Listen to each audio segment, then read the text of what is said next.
دا د بونېر بشوڼۍ کلی دی چېرته چې هم په دې ورځ تیر کال د اګست په 15مه سېلاب راغلی و. د دې کلي اوسېدونکي وایي چې دغه سېلاب یوازې د بشوڼۍ کلي 80 کسان وژلي دي. نو دا ځمکه داسې وخوځېده چې کله ځمکه وخوځېده نو زه به د خپل کټ کې ودرېدم چې په خپل کټ کې ودرېدم نو په دې پورې ځای کې کورونه وو 8 کورونه وو. نو هغه کورونه ما یو نظر ولیدو خو په دویم نظر باندې په هغې باندې ونې د پاسه روانې وې بیا ما څه نه لیدلې کا.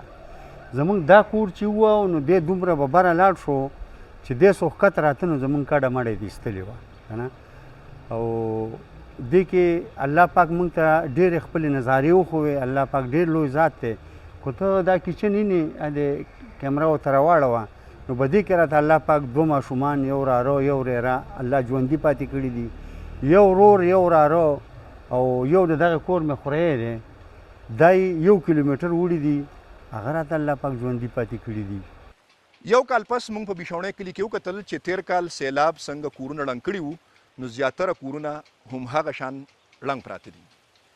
او د دې ځای اوسېدونکي وایي چې کله وریځ یا باران وي نو په کور کې یې ماشومان او زنانه په ویره وي. داسې یېرېږي چې بېګانه یې نه ابلشپنۍ خبره به زه تا ته وکړم چې کله اسمان پړقېدو او باران شروع شو ته یقین په خدای وکړه زموږ په کور کې زنانه او قرآنونه راواغستو تلاوت یې شروع کړو. څه زنانه وو مثال ته ور لکه انګورانې مې دي لوڼه مې دي هغو په نپلونو باندې ودرېدو. دا یوازې زموږ د کور دا صورتحال نه دی دا ټول دا صورتحال دی. بل دا ببره دا کلی چې دا بیا خالي.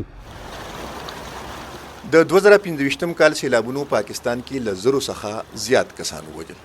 سرکاري شمیرو خیبر پښتونخوا کې د مړو شمیر له 500 زیات ښودلی چې یوازې په بونېر کې 255 کسان د اګست د 15مې سیلاب ووژل او بونېر کې د 901 کورونو ودانیو ته زیان واوښت او د زرګونو په شمیر کې څاروي هم په سیلاب لاهو شول.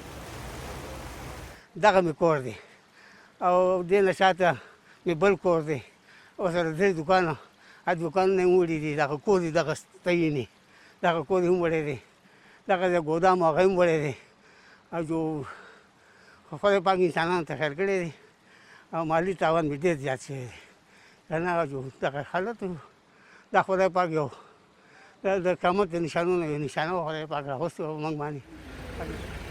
د بونېر اوسېدونکو باندې لا هم د سیلاب د غمیزې دروند نفسیاتي اثر دی خو ښایي چې مالی زیانونه پوره کېدل هم په کلونو وخت واخلي. محمد زوار، مشال ډيجيټل، بونېر.